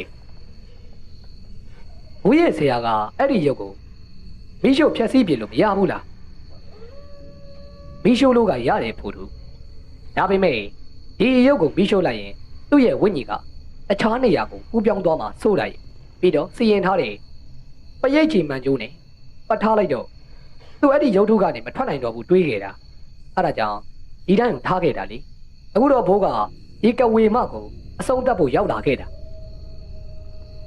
ဘိုးဒီလာရောက်လာပြီဆိုတော့ကျုပ်အားတက်ရပြီပေါ့ဗျာကျုပ်မှာ မင်းသာနာလုံးနဲ့ပြောနေတုန်းကပြောနေတန်လန်ဦးမိုင်းလုံးတို့လာခေါ်နိုးတာနဲ့နိုးတော်ခဲ့တာလေကဝေမအကြောင်းတပိုင်းတစားနဲ့နိုးလာခဲ့တာကဝေမကဘလို့နှိမ်နေရမယ်မမေးခဲ့ရဘူးဒါကြောင့်ဗုဒ္ဓိလာကိုမေးလိုက်တယ်ဟုတ်ဒီကဝေမကိုနှိမ်နေဖို့နီလန်းရှိလားနီလန်းကတော့မျိုးမျိုးရှိတယ်ဖိုးသူသူအသက်ရှိစဉ်တုန်းကသူ့ကိုနှိမ်နေဖို့ဆိုရင်ဖိုးသူကသူတို့ရဲ့အချုပ်ဖြစ်တဲ့ကဝေအချုပ်တွေကိုခေါ်ပြီးတော့ထိမ့်သိမ်းခိုင်းလို့ရတယ်ကဝေချုပ်ကဝေကတော်တွေဒီလိုဆိုတာတွေရှိတယ်ကတော်လို့ဆိုလိုက်တာနဲ့ထင်ရှားတဲ့ကတော်ဖြစ်တယ်မြောက်ဘက်ရှင်မတို့လိုကတော်တွေကိုမင်းကြားဘူးမှာပေါ့ဒါပေမဲ့ပညာတဲ့လောကမှာကတော်ပေါင်းကထောင်တောင်းများစွာကိုရှိကြတယ်အဲ့ဒီထဲမှာတချို့ကတော့စီးဆောင်တယ်လို့တချို့ကတော့စီမဆောင်တတ်ကြဘူးအချို့ကတော်တွေကစောင့်စည်းအပ်တဲ့အရာဖြစ်တယ်သီလာတရားကိုလက်ကင်ထားတယ်ထင်ရှားတဲ့ကဝေချုပ်ကတော်တွေက1ရောကတော်2နောကတော်3စောကတော်4နှဲကတော်5အနောက်ဘက်ကတော်6စင်ကျဲကတော်9စကားကတော်8ရွှေကတော်9မြောက်ဘက်ရှင်မကတော်10ရင်ကတော်တို့ပေါ့ကွာအဲ့ဒီကတော်တွေကကဝေချုပ်ကတော်အထက်ကမှထင်ရှားတဲ့ကတော်တွေပဲကဝေချုပ်ကတော်ကအခုပြောပြတဲ့10ဦးထက်မကလည်းရှိသေးတယ်ဒီကြောင့်ပြောရရင်တော့ပြောမကုန်ဘူးပေါ့ဖိုးထူကြဒီကဝေချုပ်ကိုသူတို့ရဲ့လက်အောက်ကသူတွေကဘလို့အပြစ်မျိုးဘလို့အမှားမျိုးကိုကျိုးလို့နေပါလေဆိုပြီးတော့ကိုကြီးတောင်းရင်သူတို့ကကိုကြီးဖြေရှင်းပေးတယ်အခုကဒီကဝေမကဝိညာဉ်ဖြစ်နေတော့ဒီလိုလုပ်လို့မရဘူးဘိုးတို့သူနဲ့ရေးဆိုင်ဖြေရှင်းဖို့ဟာခက်တယ်အမှန်ဆိုရင်သူ့ရဲ့ဝိညာဉ်ရှိနေတဲ့ကဝေရုပ်ကိုဘိုးတို့အရင်ရှာဖို့လိုတယ်သူ့ရဲ့ကျင့်စဉ်မပြီးခင်သူ့ရဲ့ဝိညာဉ်ရှိနေတဲ့ကဝေရုပ်ကိုဘိုးတို့ရှာပြီးတော့နှိမ်နှင်းရမှာကဝေရုပ်ကိုရှာတွေးဖို့ကလည်းမလွယ်ဘူးလေသူကဒီရွာမှာသူ့ရဲ့ကျင့်စဉ်ကိုပြီးမြောက်အောင်လုပ်ပြီးတော့နတ်ဆိုးရဲ့ကိုကြီးနဲ့ခန္ဓာကိုပြန်ရှာလာမယ်ထင်တယ်အခုမိန်းကလေးတစ်ယောက်ပဲကြံတော့တာဖြစ်မယ်ဒီပြစ်မှတ်ကိုလည်းသူရှာပြီးနေလောက်ပြီဒါကြောင့်အကောင်းဆုံးနည်းကဘိုးတို့သူ့ဝိညာဉ်ရှိတဲ့နေရာကိုတွားပြီးတော့ရင်ဆိုင်ဖို့ပဲဘိုးဒီလာကပြောပြီးတော့လောက်ရမယ့်အရာတွေကိုပြောတယ်ပြီးတော့ကျုံတဲ့ဘိုးဒီလာရဲ့ဥမဲ့ကြီးရဲ့ဒီတန်တွင်းကုန်းရွာရဲ့ရွာဝင်ဝစီကိုတွားတယ်ရွာဝင်ဝကတန်တွင်းကုန်းဆိုတဲ့စိုင်းမုံနာကိုရောက်ပြီဗျဘိုးဒီလာကစိုင်းမုံကိုကြည့်ပြီးတော့ခဏရက်တယ်ပြီးတော့ကျုပ်တို့ကိုစိုင်းမုံနာမှာစောင့်ခိုင်းထားတယ်သူကတော့အပင်ကြီးတပင်နာကိုတယောက်တည်းကိုရှောက်သွားပြီးတော့စကားတွေပြောနေတယ်ကျုပ်တို့တော့မကြားရဘူးဗျသူကခဏလောက်ပြောပြီးတော့ကျုပ်တို့စီကိုပြန်လျှောက်လာတယ်ကဝေမရဲ့ကြောင့်သိရပြီကျုပ်စောနာကဒီတန်တွင်းကုန်းရွာရဲ့ရွာတော်ရှင်နဲ့စကားပြောနေတာဒါနဲ့ခမားတို့ရွာမှာမကြီးပင်အကြီးဆုံးရှိတဲ့အိမ်ကိုသိလား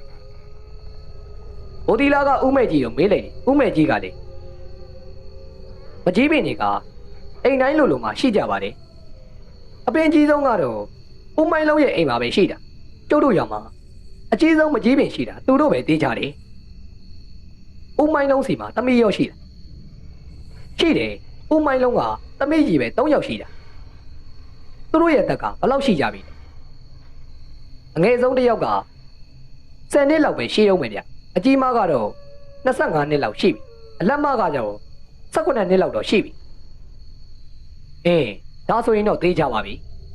ဥမဲ့ကြီးနဲ့မောင်ဖို့တို့ဘို့တို့ဥမိုင်းလုံးတို့အိမ်ကိုတွားရမယ်တဝေမရဲ့နောက်ဆုံးစီရင်ကအဲ့ဒီအိမ်က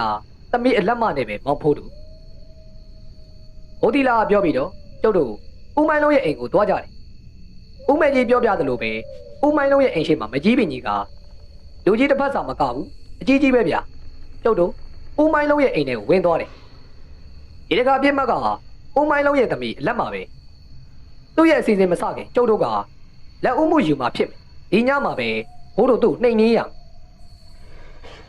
ဘိုဒီလာကပြောပြီးတော့ဥမိုင်းလုံးတို့ကိုအကျိုးကြောင့်တေချာရှင်းပြပြီးတော့စိတ်မပူဖို့နဲ့ဒီညဥမိုင်းလုံးရဲ့သမီးကိုကယ်တင်ပြီးတော့ကဝေမကိုနှိမ်နှင်းမယ်ကြောင်းပြောတယ်ပြီးတော့ဥမိုင်းလုံးရဲ့သမီးအလက်မမခင်မြကိုလေဘင်းမှာလက်ပြကျိုးလိုမျိုးကျိုးတစ်ခုကိုဆွဲပေးတယ်မောင်ဖို့တို့ဒီကဝေမကဒီညဒီခလေးမာလေးကိုသူ့ဖန်တီးထားတဲ့နေရာကိုခေါ်လိုက်မယ်အဲ့ဒီနေရာကသူ့ဖန်တီးထားတဲ့အိမ်မက်လိုနေရာပေါ့ဘိုးတို့လေသူ့အိမ်မက်နေရာထဲဝင်ပြီးတော့ကဝေမောင်နှိမ်နှင်းရဒီရာကအိမ်မက်ထဲမှာဆိုပေမဲ့အဲ့ဒီအိမ်မက်ထဲမှာဘိုးတို့ရှုံးသွားခဲ့ရင်ဒီအပြင်ကဘာကိုပြန်လာလို့မရတော့ဘူးဒါကြောင့် မောင်ဖိုးတို့ဘိုးနဲ့လိုက်ပြီးတော့ကိုညီနိုင်မလားကျုပ်လုံးနိုင်ပါတယ်ဘူးကျုပ်ရောက်လာပြီးမှကိုညီပေးမယ်ပြောခဲ့တာတော့ဒီရွာကအမကြီးတယောက်ကတေသွားခဲ့ရတာ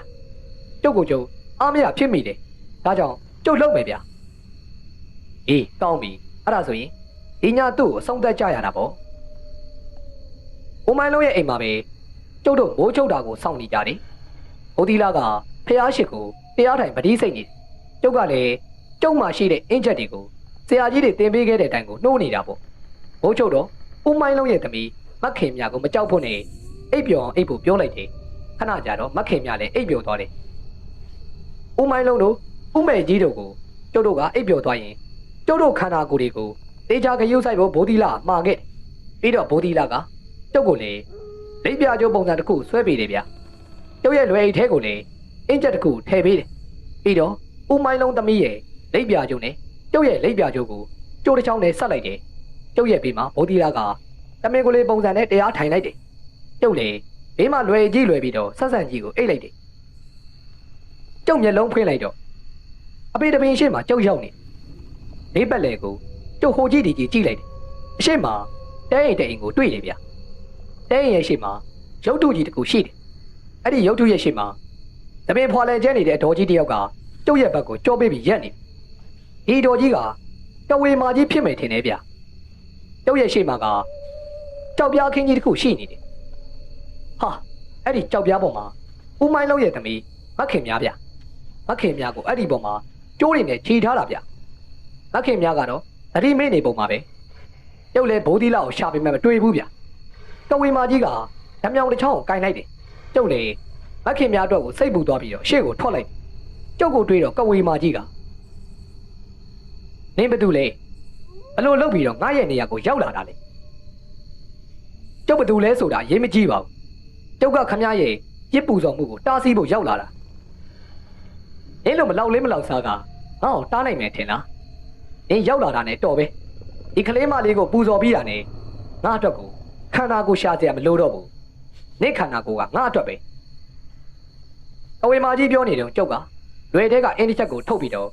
အသိနေထားအောင်နေလိုက်တယ်ဒါပေမဲ့ကဝေမာကြီးက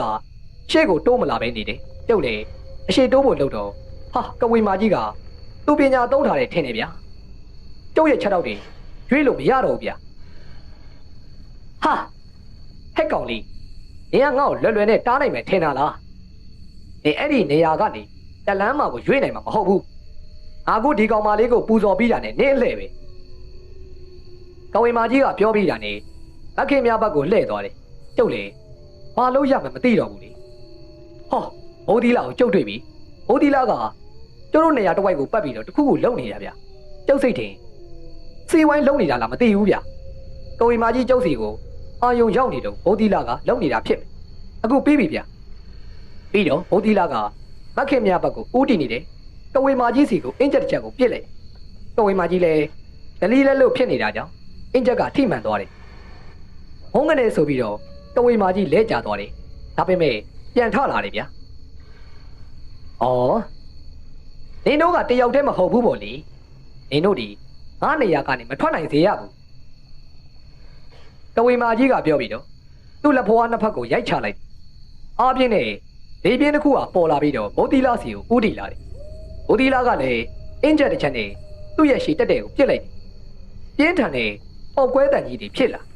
ဘသူ့ကိုမှထိခိုက်တာမတွေ့ရဘူးဗျကဝေမာကြီးကဖွာလန်ကျဲနေတဲ့သူ့ရဲ့စပင်းတွေကိုဆွဲနှုတ်လိုက်တယ်ပြီးတော့စပင်းတချို့ကိုလေပေါ်ပစ်တင်ပြီးတော့တချို့ကိုကြတော့မြေပေါ်ပစ်ချလိုက်ကဝေမာကြီးပေါ်ကိုပစ်လိုက်တဲ့စပင်းတွေကမြားအဖြစ်ကိုပြောင်းသွားတယ်ဗျရေကြီးပေါ်ရောက်တဲ့စပင်းတွေကတော့အစိပ်ပြင်းနဲ့ဝေဟောက်အဖြစ်ကိုပြောင်းသွားတယ်ပြီးတော့သူကဘိုးဒီလာကိုမျက်လုံးနဲ့စိုက်ကြည့်နေတယ်ဟာကဝေမာကြီးရဲ့မျက်လုံးကနေအပြာရောင်ဆက်လင်းတန်းတွေကထွက်လာဘိုးဒီလာကလည်းဒီပညာတွေကိုတည်ထားပုံပဲဗျဘိုးဒီလာကချက်ချင်းပဲအင်ဂျက်၃ချက်ထုတ်ပြီးတော့သူ့ရဲ့ဘေးပတ်လည်မှာခြာထားလိုက်တယ်ပြီးတော့တမင်ကိုလေးထိုင်ချလိုက်တယ်ဘိုးဒီလာရဲ့ဘေးပတ်လည်မှာရွှေရောင်အကာအကွယ်ကြီးတစ်ခုကပေါ်လာခဲ့တယ်ကဝေမာကြီးလွတ်လိုက်တဲ့ဝေဟောက်တွေပြားနေတယ်အပြာရောင်ဆက်အလင်းတန်းတွေကအဲ့ဒီအကာအကွယ်ကိုဖောက်ပြတ်ဖို့ကြိုးစားနေတယ်ကဝေမာကြီးကလည်းအားတွေနဲ့ထိုးပေါက်ဖို့တိုးနေတာဗျဟိုးတူမင်းလက်ထဲကအင်းချက်ကို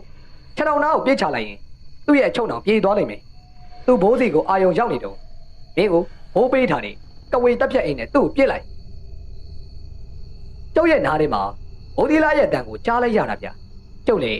လက်ထဲမှာရှိနေတဲ့အင်းချက်ကိုခြေထောက်နောက်ပြစ်ချလိုက်ပြီးတော့ခြေထောက်ကိုလှုပ်ရှားကြည့်လိုက်တော့ဟာကျုပ်ရဲ့ခြေထောက်တွေလှုပ်ရှားလို့ရပြီဗျ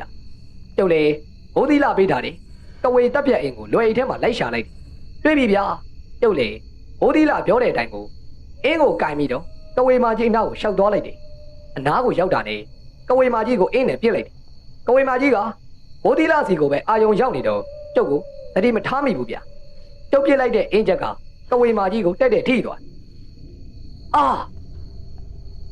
ကဝေမာကြီးကတစ်ချက်ပဲអော်ပြီးတော့လဲကျသွားတယ်ပြီးတော့လူးလိန်နေတယ်ဗျကဝေမာကြီးလဲကျသွားတော့ဘိုးဒီလာစီကိုလွတ်ထားတယ်သူ့ရဲ့ပညာဆက်တွေလည်းရက်တန့်သွားတယ်ဘိုးဒီလာကအဲ့ဒီတော့မှထိုင်ရာကနေထလာ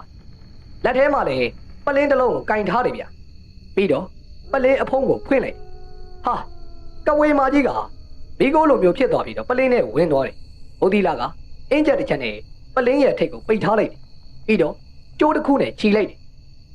ဒီကဝေမာကြီးကဝိညာဉ်သာဖြစ်နေတာသူ့ရဲ့ပညာတွေကမပေါ်ဘူးမောင်ဖိုးတို့ရဲ့ပြီးတော့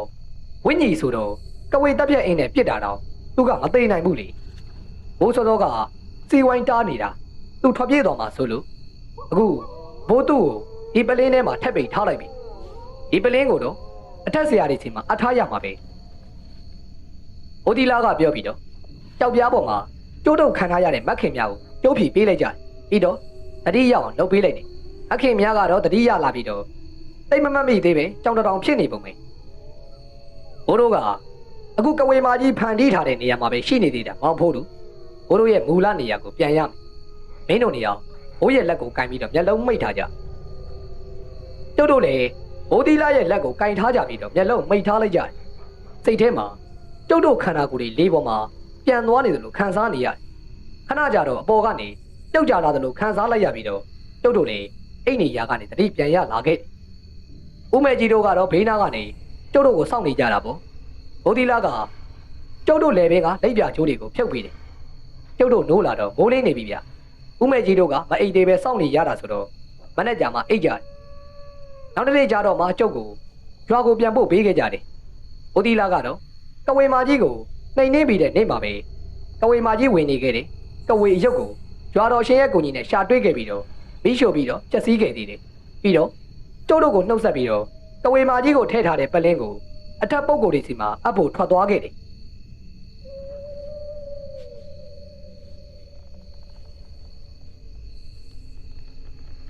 ဘရောလောကဇလန်လေးနှစ်ပုဒ်ကတော့ဒီမှာနေပြီးဆုံးသွားခဲ့ပြီပဲဖြစ်ပါတယ်ခင်ဗျာနောက်လာမယ့်ဇလန်များကိုလည်းစောင့်မျှော်နားဆင်အားပေးကြပါအောင်ခင်ဗျာနားဆင်သူပရိသတ်များကိုစိတ်နှပြရွှင်လန်းချမ်းမြေ့ကြပါသည်ခင်ဗျာ